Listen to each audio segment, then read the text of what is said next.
ሰላም ጤና ይስጥልን እንደምን ከርማችኋል የተከበራችሁ አድማጮቻችን 433ን እየተከታተላችሁ ነው የምትገኙት የዩቲዩብ ገጻችን 433 ማርኪዮን ሚሊሻ ደግሞ ከናንተ ጋር ቆይታ ያደርጋል እናንተም እንደተለመደው የዚህ ቤተሰብ አባል በመሆን ዝግጅቶቻችንን ልትከታተሉ እጅግ በጣም በአክብሮት እንጠይቃለን ከኛ ጋር ደግሞ ስለምትሆኑ እናመሰግናለን ዛሬም ያዝናቸው ጉዳዮች አሉ በተለይ ደግሞ የዓለም ዋንጫ ማጣሪያ ጨዋታዎች እየተጠናቀቁ ነው የሚገኙት አንዳንድ ትላልቅ ሀገሮች ከዓለም ዋንጫው የመቅረት ስጋት አለባቸው እንደወትሮ በተለይ በአፍሪካ ይህ ነገር በጣም አሳሳቢ የሆነ የመጣ ይመስላል ከናይጄሪያ ካሜሩን ከዚህ ውድድር መቅረት እድላቸው በጣም የሰፋ ይመስላል ዛሬ ናይጄሪያና ጋቦን ጨዋታ አላቸው ፒየር ኤሜሪክ ኦባሚያንግና እንደዚሁም አሌክስ ኢዮቢ በተቃራኒ ቀድሞ አርሰናል ተጫዋቾች የሚያደርጉት ፍልሚያ ይጠበቃል ካሜሩን ከዲአርሲ ይጫወታሉ ዲአርሲ ለዓለም ዋንጫ የምታልፍ ከሆነ ሚሊሻ ሀገሪቱ መሪ $1 ሚሊዮን ለእያንዳንዱ ተጫዋቾች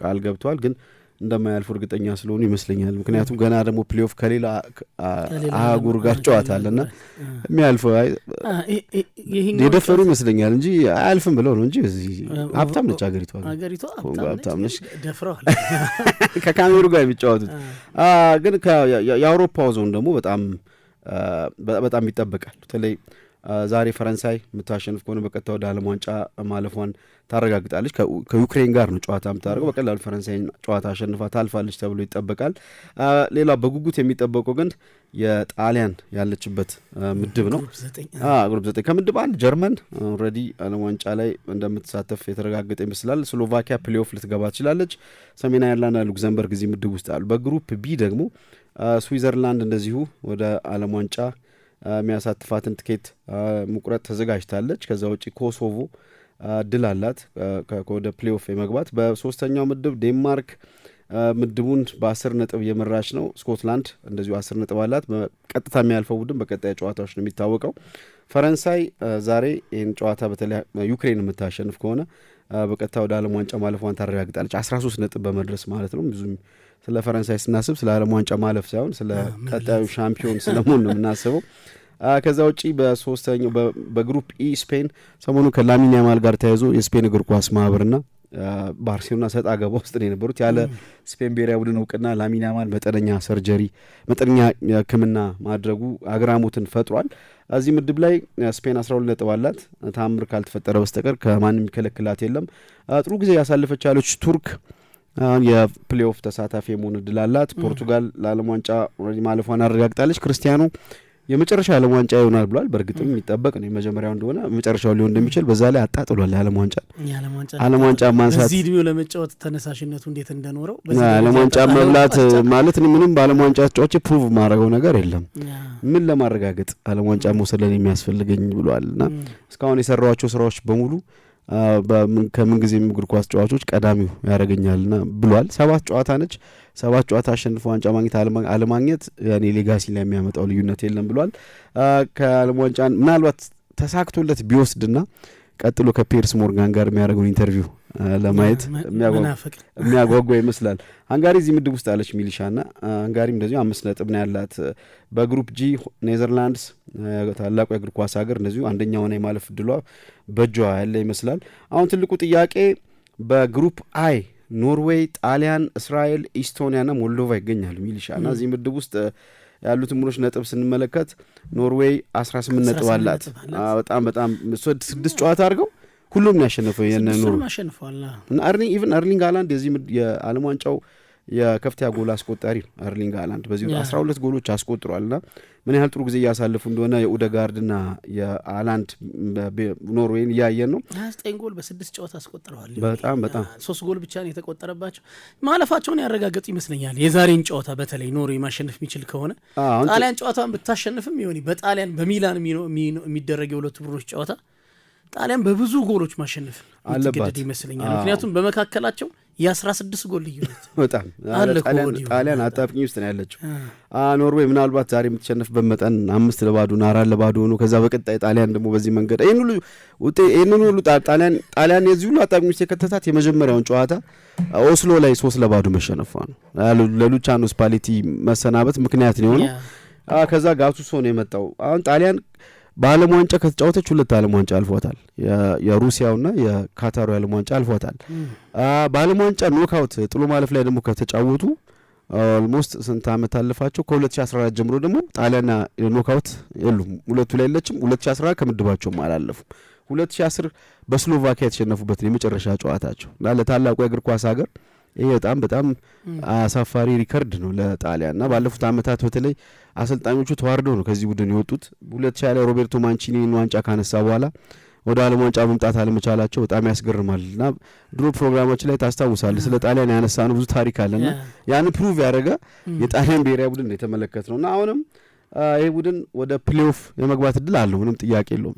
ፕሌኦፉ ላይ ግን ጣሊያን ላይሳካላት ይችላል። ቀጭን ነው መንገዱ፣ ለማገገም ጊዜ የለም። እና ጄናሮ ጋቱሶ የሱ ታላላቆች ጣሊያን ለውድቀት ዳርገዋል። አዲሱ ጄኔሬሽን እንደገና ጣሊያን ለውድቀት ይዳርጋሉ የሚለው በስጋት በጣሊያን እየተጠበቀ ነው ያለው ይመስለው። አሰልጣኝነቱም ላይ ጥያቄ የተነሳ ነው ያለው። በተለይ 2006 የዓለም ሻምፒዮን የሆነ የጣሊያን ቡድን ከዛ ውስጥ አሁን ሚሊሻ ብዙዎቹ አሰልጣኝ ናቸው። ካናቫሮ አሰልጣኝ ነው፣ ፊሊፖ ኢንዛጊ አሰልጣኝ ሆኗል። በርካቶቹ አሰልጣኝ ናቸው። ጂላርዲኖ አሰልጣኝ ነው። በጣም በርካቶች የዛ ቡድን አባላት አሰልጣኝ ናቸው፣ ፒርሎን ጨምሮ። ከዛ ቡድን ውስጥ ግን ጎልቶ በጣም ስኬታማ ሆኗል። በአሰልጣኝነት ህይወቱ መንገድ ይዟል የምትለው አንድም አሰልጣኝ የለም እዛ ትውልድ ውስጥ። ከዛ ትውልድ ውስጥ አንዱ ጋቱሶ ነው። እና ያ በእግር ኳስ የተሳካለት ግን በአሰልጣኝነት ግን ፌል ያደረገ ቡድን ነው ይባላል። እና ጋቱሶ ጣሊያን ሌላ ውድቀት እንዳይዳረጋት ከወዲሁ ተሰግቷል። ያ ምናልባት የዚህ ከሉቺያኖ ስፓሌቲ በኖርዌይ 3-0 ከተሸነፉ በኋላ ነው ከብሩኑ ጋር የተለያዩት። ያ ጨዋታ የበለጠ ለኖርዌይ ኦስሎ ላይ ድንቅ ምሽት የነበረበት ጨዋታ ነው። አሪግ ብሮታል አንዳንድ ጎል አስቆጥረዋል በዛ ጨዋታ። አንቶኒዮ ኑሳ የበለጠ ደምቆ የታየበት ጨዋታ ነው። በዛ ጨዋታ ሶሬል አስቆጠረው፣ የአትሌቲኮ ማድሪዱ አጥቂ ሶሬል አስቆጠረው ጎል አሲስት አድርጎ እሱም ደግሞ ጎል ማስቆጠር ችሏል በዛ ጨዋታ። በመጀመሪያው አጋማሽ የተጠናቀቀ ጨዋታ ነው ይሁን እኔ ጣሊያን ከኖርዌይ አይመስልም ያ ጨዋታ። 42ኛው ደቂቃ ላይ ሃላንድ 3ኛውን ጎል አስቆጥረው 3-0 በሆነ ውጤት በሁለተኛው አጋማሽ ለመመለስ የነበራቸው ጥረት ራሱ ፍጹም ደካማ ሆኖ እኔ ተመለከተ ነው። ምናልባት ይሄን ምድብ ስትመለከተው ከዚህ ምድብ ነጥብ ላትይዝበት የምትችለው ጨዋታ የሁለቱ ቡድኖች የእርስ በርስ ግንኙነት ብቻ ነው። ስለዚህ ልዩነቱ የመጣው ቅድም አንተ እንዳነሳው ኦስሎ ላይ በኖርዌይ መሸነፋቸው ነው። ምክንያቱም ጣሊያንም ካደረገቻቸው 6 ጨዋታዎች 5ቱን ማሸነፍ ችላለች። በኖርዌይ ብቻ ነው የተሸነፈችው። ጄናሮ ጋቱሶ ቡድኑን ከተረከበ በኋላ ያለው ሪከርድ ጥሩ የሚባል ነው። ጨዋታዎችን እያሸነፈ ነው ያለው። ግን ወደ ዓለም ዋንጫው ከምድቡ ይዞ ለመምጣት ግን ትንሽ ፈታኝ ይመስላል። ዛሬ ኖርዌይ ጨዋታውን የምታሸንፍ ከሆነ ምናልባት የሚላኑ የሁለቱ ቡድኖች የእርስ በርስ ግንኙነት ትርጉም አልባ ሊሆን የሚችልበት አይነት ሁኔታ ይፈጠራል። ግን የውሳኔውም የራሱ የጣሊያን እግር ኳስ ከስፓሌቲ ወደ ጋቱሶ ያደረጉት ሽግግር ወይም ደግሞ ያሰልጣኝ ለውጥ የአገሪቱ እግር ኳስ በጤነኛ መንገድ ወይም በጥሩ መንገድ እየተጓዘ እንዳልሆነ አንደኛው ማሳያ ይመስለኛል። ምክንያቱም ሉቺያኖ ስፓሌቲ የበለጠ ፖሴሽን ቤዝድ እግር ኳስ የሚከተሉ አሰልጣኝ ናቸው። ጄናሮ ጋቱሶ የበለጠ በዲፌንሲቭ ኦርጋናይዜሽን እምነት ያለው ካውንተር አታክ የሚተገብር አይነት አሰልጣኝ መሆኑን እየተመለከትን ያለው ሁለት የተለያየ የጨዋታ አስተሳሰብ ጽንፍ ላይ ያሉ ሰዎችን ነው ለመቀየር የተሞከረውና አጠቃላይ የጣሊያን እግር ኳስ ያለበት ወቅታዊ ሁኔታ ብዙ የሚያነጋግር ይመስላል። እንዳነሳ ነው የዓለም ዋንጫ የመምጣትም የመቅረትም የመብላትም ሁሉም አይነት ታሪክ አላት። በአውሮፓም እንደዚህ ግን በሁለት ተከታታይ የዓለም ዋንጫ ለመምጣት ግን ለጣሊያን እግር ኳስ ትልቅ ውድቀት ይመስለኛልና ይሄ ብዙዎች የጣሊያን ትልልቅ የእግር ኳስ ሰዎች እግር ኳሳቸው ላይ አሁን ብዙ ሀሳቦችን እየተወያዩበት ያለበት ወቅት ነው። ይህንን ውድቀት ለማስተናገድ ፈቃደኛ አይመስሉም። ትልልቅ ትምህርት ቤቶች አሏቸው። እነዚህ ቀደም የጠራቸው ተጫዋቾች ትልልቅ ተጫዋቾች ናቸው። በጣሊያን በትልልቆቹ አሰልጣኞች የመሰልጠን እድል ያገኙ አሰልጣኞች ናቸው። ግን አንዳቸውም ተጽዕኗቸው ከፍ ብሎ ለመመልከት አልቻለም። ይሄ ለጣሊያን እግር ኳስ አሳሳቢ ነው ይሆን ከጥቂት ዓመታት በፊት ለዓለም እግር ኳስ በተለይ የታክቲካል ተለዋዋጭነት መነሻ የጣሊያን እግር ኳስ እንደነበር ይታወቃል። አሁን የጣሊያን እግር ኳስ በብዙ ችግር ውስጥ እየተጓዘ ነው ያለው።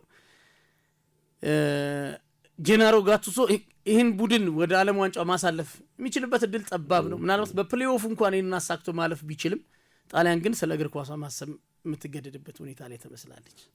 ትልቁ በተለይ ጄናሮ ጋቱሶ ወደ ጣሊያን ብሔራዊ ቡድን ሲመጣ ወደ ቡድኑ ያመጣል ተብሎ የታሰበው የዚህ የፋይቲንግ ስፒሪት ቡድኑ ይበልጥ ለአንድ ነገር የመታገል ወይም ደግሞ ሞቲቬሽን የሚፈልግ አይነት ቡድን ነውና የቅርብ ጊዜ ታሪክ ያለው አሰልጣኝ ነው። ጣሊያን ብሔራዊ ቡድን የቅርብ ጊዜ ታሪክ ነው ለአሁን ላሉ ተጫዋቾችና ያንን ሜንታሊቲ ልክ የዩራጓይ ላይ የምታየው አይነት ጣሊያን በመጠኑ ከብሔራዊ መዝሙር በኋላ ከብሔራዊ መዝሙሩ በሆኔ ከዘመሩ በኋላ ሜዳ ላይ ሲገቡ በዛ ልክ የተጫወቱ አይደለም የሚል ጥያቄ አለና ያን ይመልሳል የሚል ፍላጎት አለ። ከዛ ውጭ ታክቲካሊ ሶፊስቲኬትድ የሆነ አሰልጣኝ አይደለም እንዳልከው። ከዛ አንጻር ለቡድኑ እንደዛ ሲምፕሊሲቲ እና ይበልጥ የፋይቲንግ ስፒሪት ያመጣል ተብሎ ነበር የተጠበቀው። የቅርብ ጊዜ የአሰልጣኝነት ታሪኩን ስታይ ጋቱሶ ደረት የሚያስነፋ አይደለም። ወደ ሚላን መጣ። በሚላን ስኬታማ አልነበረም። በቫሌንሲያ በጣም አጭር ጊዜ ነው ቆይታ ያደረገው። ስቴብል ሆኖ ጠንካራ ቡድን ለመገንባት ያደረጋቸው ጥረቶች ወይም ደግሞ ክሪደንሻል ውስጥ መለከት የጣሊያን ብሔራዊ ቡድን ዴስፐሬት እንደነበረ ነው የምትረዳውና ከዚህ ቀደም አንድ የምንለው ነገር አለ። አንዳንድ ሀገራት በታዳጊ ፕሮጀክቶቻቸው ነው ስኬታማ የሚሆኑት። ለምሳሌ ስፔን ብትወስድ ባርሴሎና ኮር አለ፣ ሻምፒዮን አድርጓቸዋል። ጀርመን እንደዚሁ በባየርን። ከዛ ውጭ ደግሞ የሆላንድ ስኬት በአያክስ በዲቶ ኮምስት የመጣ አይነት ነው። የሆላንድ የ1970ዎቹ ስኬትን ስታይና የጀርመን ግን በአሰልጣኞች አካዳሚ ነው ለምላ ስኬታማ የሆነች። አንዳንዶቹ ታዳጊዎች ላይ ሰርተው ነው። ጣሊያን የአሰልጣኞች አካዳሚው ላይ ሰርታ ከታዳጊ ባፈራቻቸው ተጫዋቾች ሳይሆን ልምድ ያላቸው ተጫዋቾች በብዛት ይዛ በመሄድ ነው የምትታወቀው። እና አይተህ ከሆነ ጣሊያን ውስጥ ልምድ አንዳንድ ሀገሮች በወጣት ተጫዋች ሲኮሩ ታያል። ጣሊያን ደግሞ በሲኒየር በልምድ ባላቸው ተጫዋች ሲኮሩ ነው የምታየው። እስከ 40 ዓመት ልትጫወት ትችላለህ። እንደዚህ ዲኖዞፍ እንደ ጂያን ሉዊጂ ቡፎን እንደ አንድሪያ ፒርሎ ትጫወት ትችላለህና በደንብ እና ኤክስፒሪየንስ ማተር ያደርጋል በጣሊያን። እና አሰልጣኝ ደግሞ በጣም እና የዚህ ድሃ አይደለችም ጣሊያን በእግር ኳስ። አሁን እግር ኳስ ኢቮልቭ አድርጎ እዚህ ለደረሰበት ጊዜ እኮ ጣሊያን ትልቅ አስተዋጽኦ አድርጋለች። እኔ ዓለም ላይ እግር ኳስ ቁጥር አንድ ሀገር ጥራ ካልከኝ ጣሊያን ነው ልጠራ የምችለው። ብዙ ነገር ስለ ጣሊያን ለዓለም እግር ኳስ ስላበረከቱት ነገር መናገር ትችላለህ። 1990ዎቹ ሴሪአ እንዴት ለ2000ዎቹ የስፔንና የእንግሊዝ ለስፔንና ለእንግሊዝ ኳስ እንዴት መነሻ እንደሆነ በደንብ ያየንበት ጊዜ ነው። ኮቾቹም በወርልድ ክላስ የተለያየ አስተሳሰብ ይዘው የሚመጡ አሰልጣኞች ያሉበት ነው። ክለቦቻቸው በጣም ቶፕ የሆኑ ክለቦች፣ አይኮኒክ የሆኑ ክለቦች ያሏቸው። ከሁሉም በላይ ደግሞ ሊጋቸው ላይ በእያንዳንዱ ክለብ የሚጫወቱ ቶፕ ተጫዋቾች ጣሊያናውያን ነበሩ። ለምሳሌ ሚላን ብትወስድ ፓውሎ ማልዲኒ ነው ልትምችለው ወይ ዳንኤል ማሳሮ ትላለ የምጠራቸው የሚላን ቶፕ ተጫዋቾች ሙሉ መጀመሪያ ፈርስት ክላስ ላይ ያሉት ተጫዋቾች ጣሊያናውያን ናቸው።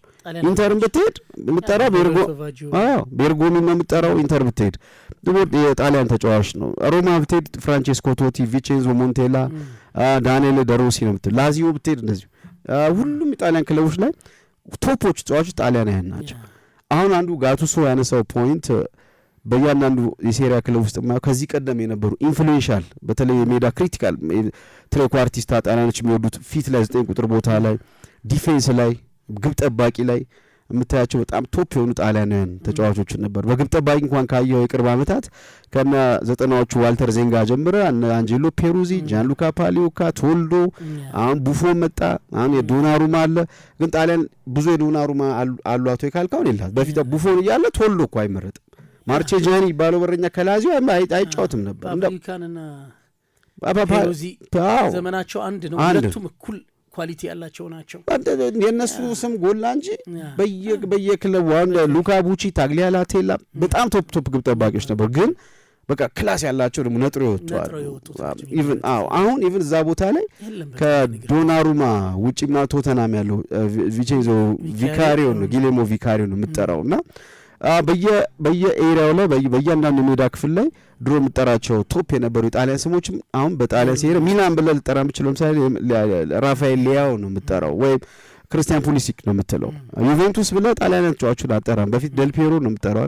እንደዛ አይነት ነገር ነው እና ይሄ የጣሊያን እግር ኳስ አሁን በጣም ወደኋላ እያስቀረው ነው የሚል ጋቱሶ መከላከያውን አሁን ሪል ምን ታያለህ ባይነ ምንም ጥያቄ የለው ጋቱሶ ያንን አቅርቧልና አሁን ጣሊያን ለዚህ ዓለም ዋንጫ ካላለፈች ምንድን ነው የሚሆነው ነው እንግዲህ። ይህን ያህል በጣም ግዙፍ ታሪክ ያለው የእግር ኳስ ሀገር ለሶስተኛ ተከታታይ ዓለም ዋንጫ አለማለፍ በጣም እኔ በጣም ከባድ አንድ በጣም አስደንጋጭ እግር ኳስ ፍጹም አስደንጋጭ ነው። ግን ጋቱሶ ያነሳው ነገር በደንብ ተደማጭ ይመስላል። ሁለት ነገሮችን አቶ ያየነው ነው የጣሊያን እግር ኳስ። አንዱን ቅድም የሆነ ያንተ አንስተው ነበር የአሰልጣኞቹ ኳሊቲ እንደቀደመው አይደለም። የጣሊያን እግር ኳስ ማርሴሎ ሊፒ ስለሆነ ይመስለኛል ያን ያለም ዋንጫ የበላው ያን ያለም ዋንጫ ለማንሳት ከጣሊያን ስብስብ የተሻለ ብዙ ቡድኖች ብዙ ሀገራት የተሻለ ስብስብ ይዘው መጥተዋል ወደ ቶርናመንቱ። ጣሊያን ደግሞ ልምድ ያለው አብዛኞቹ የእግር ኳስ ህይወታቸው መገባደጃ ላይ ካናቫሮን ውሰድ፣ ኔስታን ውሰድ፣ ያማነው ማቴራዚን ውሰድ አብዛኞቹ ተጫዋቾች የእግር ኳስ መጨረሻ ላይ ነው የሚሰሩት። ኤክስፒሪየንስ ለዛ ነው ማተር በጣሊያን ብሔራዊ ቡድን ያደርጋል። ወጣቱ እኮ ጂላርዲኖ ነው የዛ ጊዜ። አሰልጣኙ ደግሞ ትልቅ ልምድ ያላቸው ናቸው። ግሮሶ አሰልጣኝ ነው አሁን አሰልጣኝ ነው። ከዛ ውስጥ የአሰልጣኝ ችግር ውስጥ ያለ ይመስላል። ጥሩ አስተማሪዎች ሲኖሩ እግር ኳስ ላይ ጥሩ ተማሪዎች አሉ። የጣሊያን እግር ኳስ ያጣው ጋቱሶ ያለው ነገር እንዳለ ሆኖ አስተማሪዎች እያጣ ያለ እግር ኳስ ይመስላል። ምንድነው ምክንያቱ? በደንብ መፈተሽ አለባቸው የሚል እምነት። ምክንያቱም ትልልቅ ትምህርት ቤቶች አሏቸው። ኮቨርቻኖ አይነት በየትኛውም ሌቭል የተጫወተ ጣሊያናዊ ተጫዋች በኮቨርቻኖ ለ2 ዓመታት እግር ኳስን ተምሮ ነው የሚወጣው። በሜዳ ላይ ከተማረው ነገር ባሻገር እዛ የሚጨምረው ብዙ ነገር አለና ለምንድነው እንደዚህ ኤሊት አሰልጣኝ የጣሊያን እግር ኳስ ማውጣት ያልቻለው? የሚያነጋግር ይመስላል። አሎት ኢንዛጊ ፊሊፖ ሳይሆን ሲሞኒ ኢንዛጊ ደግሞ የ2006 ቡድን አባል አይደለም። ሲሞኒ ኢንዛጊ የሚታወቀው በጥሩ ቤንችነቱ ነው። እንዳውም እንዴት ጥሩ አሰልጣኝ ሆንክ ሲባል ከወንድም ተሽለ አይ እሱ ሁሌ ስለ ይጫወታል እኔ ቤንች ስለሆንኩ አሰልጣኞች የሚሉትን የመስማት እድል አለኝ፣ ጨዋታውን ሙሉ በትኩረት የማየት እድል ስላለኝ ይሆናል ከፊሊፖ የተሻልኩት ብሏል እንጂ እዛ ቡድን አባል አይደለም። እሱ አልነበረም። ግን የእሱም የአሰልጣኝነት ግራፍ አሁን ወዴት እየሄደ እንደሆነ ትንሽ የሚያሳይ በኢንተር ጣራውን የነካ ይመስላል። ከዚህ በኋላ የትም ሄዳ ይመስላል። ሳውዲ ነው ሰዓት ያለውና ለምንድን ነው አሁን የስፔን እግር ኳስ በዓለም ላይ በደንብ ተጽዕኖ እየፈጠረ ነው በአሰልጣኞች። ጀርመንም ተመሳሳይ የጀርመን እግር ኳስም በአሰልጣኞች በጣም ኦስትሪያ ለጀርመን እግር ኳስ ቅርብ ነው ብዙ ትመለከታለህና የጣሊያን ተጽዕኖ ፈጣሪ አሰልጣኝ አሁንም ካርሎ አንቸሎቲ ናቸው። ግን እሳቸውም አሁን ከክለብ እግር ኳስ ጨርሰው ወደ ብሔራዊ ቡድን ሄደዋልና የአስተማሪዎች ችግር እንዴት የጣሊያን እግር ኳስ ሊገጥመው እንደቻለ በጣም አስደንጋጭ ይመስላል። ምክንያቱም እነዛ ለዓለም እግር ኳስ ትልልቅ ሀሳብ ያበረከቱ ታክቲሻን አሰልጣኞች አሁንም በህይወት አሉ እሳኪን ጨምሮ። ስለዚህ የሆነ እግር ኳሳቸው ላይ በደንብ መፈተሽ ያለባቸው ጊዜ ይመስላል። በተለይ 3ኛ የዓለም ዋንጫ የማይሳተፉበት ችግር ከገጠማቸው በጣም ፈታኝ ነው። ሁለተኛው ጋቱሶ ያነሳውም ትክክለኛ አስተያየት ነው ብዬ ነው ማምነው። ተጽዕኗቸው ቀንሷል። በሚላን እኮ ጋቱሶን ብዙ አታነሳውም። የበለጠ የፔርሎ ተጽዕኖ ይበልጣል ካጠገቡ። እሱም ብዙ ጊዜ እንደሚያነሳው ስለ ፔርሎ አውርቶ አይጠግብም ጀናሮ ጋቱሶና ተጽዕኗቸው በጣም ትልልቅ የሆኑ ተጫዋቾች በየክለቡ ነበሩ። አሁን ጭራሽ አትመለከት። ምናልባት ባሬላ በኢንተር ቶናሊ በኒውካስል የተሻለ አሁን ዛሬ በርግጥ ባሬላ በዚህ ጨዋታ አይኖርም በቅጣት ግን አሁን ቶናሊ ወይም ባሬላ በጣም የተሻለ የምጠራቸው ትውልድ ይሰለፋሉ። ፊት ላይ ደግሞ በአስተማማኝ ጎል አስቆጣሪ አሁን የጣሊያን ብሔራዊ ቡድን ራስ ፊሊፖ ኢንዛጊ የሆነ ሌላ ተመሳሳይነት ያላቸው አጥቂዎች የበለጠ ፍራንቼስኮ ቶቲ ዴል ፔሮ ጎል ያስቆጥራል። ዴል ፔሮ ቫጂዮ ደግሞ ሌላ ያላቸው ይዛ አይነት አሁን የለም። 10 ቁጥር የላቸውም። አሁን ጣሊያን 10 ቁጥር ችግር የለባቸውም። በየክለቡ ብትሄድ በስታንዳርድ ይለያያሉ እንጂ ድሮ ጣሊያን ይሄ ትሬኳርቲስታ በጣም የሚወደዱ አሁን በርግጥ አሰልጣኞች እነሱ ብዙ ባለፈው እንዳለው ብዙ ትኩረት የሚሰጡ አድርጉ ጣሊያን በዚህ ወይ ሀብታም ነች ወይ ደግሞ ከውጭ ብታመጣ ስኬታማ ትሬኳርቲስታ ነው የሚለው እንደነ ካካ አይነት ማለት ነውና አሁን ያ ጥንካሬ የለም። ተከላካይ ክፍሉ ላይ ከጆርጆ ኬሊኒና ከባርዛግሊ ወይ ደግሞ ያኛው ከቦኑቺ በኋላ አሁን የጣሊያን ብሔራዊ ቡድን ባስቶኒ የተመራ ባስቶኒ በጣም ትልቅ ተስፋ ያለው ተከላካይ ነው። ግን በአጠቃላይ ጣሊያን ሴሪያ ላይ ጋቱሶ ጥያቄ የሚያስነሳ አስተያየት ሰጥቷል። ከወዲሁ ኤክስኪውዝ ያዘጋጀ ነው ራሱን ወይስ የሚለው የሚታይ ነው። ግን እኔ ከጋቱሶ ታምር ብዙ አልጠብቅም። ምክንያቱም በአንድ ክለብ ውስጥ ቆይቶ በየቀኑ ልምድ አብሮ ከተጫዋቾች ጋር እየሰራ አንድ ነገር ማስረጽ ያልቻለ ወይም ደግሞ አንድ ጥሩ ስፔል አሰልጣኝነት የሌለው አሰልጣኝ በየቀኑ ከተጫዋቹ ጋር እየተገናኘ ትሬኒንግ ሜዳ ላይ በክለብ ሌቭል የሆነ ተጽዕኖ መፍጠር ያልቻለ አሰልጣኝ በ2 እና በ3 ወር ኢንተርናሽናል ብሬክ እየጠበቀ የብሔራዊ ተጫዋቾችን አግኝቶ ታምር ይፈጥራል ብሎ መጠበቅ በጣም ከባድ ይመስለኛል ጋቱሶ። ያ የሥራ ሰዓቱ ጥቂት ነው።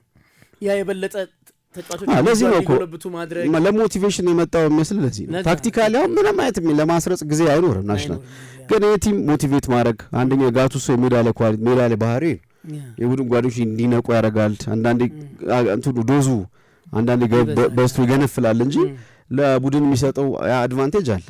አሁን ቡድኑ ከሞቲቬሽንም ያለፈ ችግር ሊኖርበት ይችላልና የሚያልፉ ከሆነ በጋቱሶ ወደ ዓለም ዋንጫ ይዞ ይሄዳል ማየት ያለብን ይመስለኛል። ምድቡ ከማለፍ ይልቅ በፕሌይኦፍ ስለሚደርሳቸው ቡድን መጨነቅ ያለበት ይመስላል። አሁን ደግሞ ስታይ ወደ ፕሌይኦፍ ሊገቡ የሚችሉ ቡድኖች በጣም ከባድ ናቸውና አሁንም ሌላ ፕሬዠር ደግሞ ይኖራል። አሁን ባለፈው ታስታውሳለህ ጆርጂኒዮ የሳታቸው ፍጹም ቅጣት ምቶች ጣሊያን እና ፕሬዠር አብተና አንዳንድ ተጫዋቾች በጣም ክሪቲካል ቦት ሰዓት ላይ ውሳኔዎቻቸው የተበላሹ እንደሆነ ያደረገ ነውና ጆርጂኒዮ ሌላ ጊዜ ቀልዶ ፔናልቲ የሚያስቆጥረው እና ያ ፔናልቲ ግን ጣሊያንን ከአንድ ዓለም ዋንጫ በኋላ ድጋሚ የሚያገናኝ ፔናልቲ ነው። ስለዚህ ፕሬዠሩ በጣም ከባድ ነው የሚልሻ እና አሁንም ተጫዋቾች ይህን ታሪክ እያስታውሱ ነው። ይህንን ውሳኔ ሳጥን ውስጥ እነዚህ ነገሮች የምታባክን ከሆነ ጣሊያን ለሶስተኛ ተከታታይ ዓለም ዋንጫ ልታስቀራት ነው። ስለዚህ እያንዳንዱ ተጫዋች ላይ የሚኖረው ጫናን አስበው። አሁን ለወትሮ ጣሊያን ከምድቡ አልፋ ዓለም ዋንጫን ታነሳለች ወይ ነው ጫናው። አሁን ዓለም ዋንጫ ስለማለፍ ነው ጫና የተነሳ ያለውና ከዚህ አንጻር የጣሊያን ብሔራዊ ወቅታዊ ሁኔታ እጅግ በጣም ያስገርማልና እንዴት አያችሁት? የጣሊያን እግር ኳስ ለዓለም ውለታ ውሏልና ጣሊያንን በዓለም ዋንጫ ለማየት እኔ ከአውሮፓ የጣሊያንን ጣሊያን ዓለም ዋንጫ ለማየት ማለት እኔ ነኝ ያለ ድግስ ደግሰ ይሁን የሚጎል ነገር ምንድን ነው የሚጎል ነገር እስቲ ወይም ባንድ የሌለው ሰርግ ጭፈራ የሌለበት ሰርግ ለምሳሌ ቆንጆ ሰርግ ደግሰ ሰው ጨፍራ ነው አይደለም ምድረው እና ልክ እንደዛ ቀዝቃዛ ነው ዓለም ዋንጫ ጣሊያን የለችበት። አሁን ጊዜ ድምቀት ናቸው የጣሊያን ዓለም ዋንጫ ተሳትፎ በሙሉ በድራማና በታሪክ የተሞላ ነው። በዚህ መልኩ እኮ መጥተው ሊበሉት እኮ ይችላል። ችግር የለም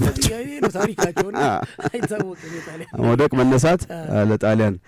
ከዛ ውጭ እንግዲህ ምናልባት እንዲሳካላቸው እኔ እንዳልከው ጣሊያን ዓለም ዋንጫ ለማየት እፈልጋለሁ እና ጋቱሶ በዛም በዚህም ብሎ ማለፍ አለበት። ኖርዌይም አሁን ወርቃማ ትውልድ ነው ያላቸው እና ሃላንድ ኦዴጋርድ ይጠራሉ። አሌክሳንደር ሶርሎት በአትሌቲኮ ማድሪድ ጥሩ ጊዜ ያሳለፈ ነው። ጥሩ ጀነሬሽን አላቸው። እንግዲህ ከኖርዌይን እኔ ማስታወሱ 1998 ከዛ በኋላ ላይ አይቻላል 1998 የመጀመሪያ ጨዋታ ማን ነው ስንተኛ ጨዋታ ከብራዚል ጋር ተጫውተዋል። ስኮትላንድ ወይስ ኖርዌይ? ሶስተኛው ጨዋታ ብራዚልን አሸነፉ እንጂ የመጀመሪያው ጨዋታ ስኮትላንድ ነው ከሴዛር ሳምፓዮ ነው ብቸኛው ጎል። ሁለተኛውን ጨዋታ ብራዚል ሞሮኮን 3-0 አሸነፈች። ሶስተኛው ጨዋታ ብራዚል ከኖርዌይ ነበርና ሞሮኮ ከስኮትላንድ ነበር። ሞሮኮ ስኮትላንድን አሳምና ነው 3-0 ያሸነፈችው እነ ሳላዲን ባሲር። ከዛ ብራዚል በኖርዌይ 2-1 ተሸነፈችና ብዙዎች ብራዚል ለኖርዌይ ለቃሩ ይላሉና ያስቀኛል እንደዛ ሲባል። ምክንያቱም ሶስተኛ ጨዋታ ብዙ ከምድቡ የሚያልፍ ቲም ሶስተኛ ጨዋታ ላይ በሙሉ ኢንቴንሲቲ አይገባም። ቁልፍ አንዳንድ ተጫዋቾች ያርፋሉ። ያ ነገር አጋጥማ በዛ ላይ ደግሞ 1-1 ሆነ የተሰጠው ፔናልቲ ያስቃል። በቪአር ዘመን ቢሆን ሞሮኮ ታልፍ ነበር ምንም ጥያቄ የለውም። እና ኖርዌይን ከዛ በኋላ አላየሁም። ይሄ ሃላንድን በዓለም ዋንጫ ማየት ግድ ነው። በተለይ ወቅቱን ሃላንድ ግድ ነው። አሁን ቀጣይ ምናልባት ትልቁ የባሎን ዶር አሸናፊ የመሆን እድል ያለው አይነት ተጫዋች ነውና በጣም አስገራሚ ነው። ዓለም ዋንጫ ላይ እሱ ማየት ያስፈልጋል። ከዓለም ዋንጫ ማጣሪያው ጋር ተያይዞ ነው ያነሳ ነው። ጣሊያን ታልፋለች፣ ትወድቃለች። የጣሊያን እግር ኳስ እንዴት አያችሁት? ለውድቀቱ ጋቱሶ ያነሳውስ ምክንያት አጥጋቢ ነው ወይ? እናንተንም ያወያያል። ማድመጥ ብቻ ሳይሆን እናንተ የሚሰማችሁን ልትልኩልን ትችላላችሁ። በዩቲዩብ ገጻችን 433 ማርክ ዮኒ ሚሊሻ ላይ ታገኙናላችሁ። ሰብስክራይብ አድርጉን፣ ላይክ አድርጉ፣ የደወል ምልክቱን ተጫኑና አዳዲስ ዜናዎች አዳዲስ ትንታኔዎች ስንለቅ ወዲያ በትኩሱ ታገኛላችሁ። ለአሁኑ ግን በዚሁ እንጨርሳለን። ሚሊዮን ጉክሳና ዮናስ አዘዘ ነበርም። በሌሎች ፕሮግራሞች ደግሞ በሌላ ጊዜ እንገናኛለን። ለአሁኑ መልካም ጊዜ ይሁንላችሁ። ጥሩ ቆይታ እንዲሆንላችሁ የተመኘ በዚሁ እንሰናበታለን።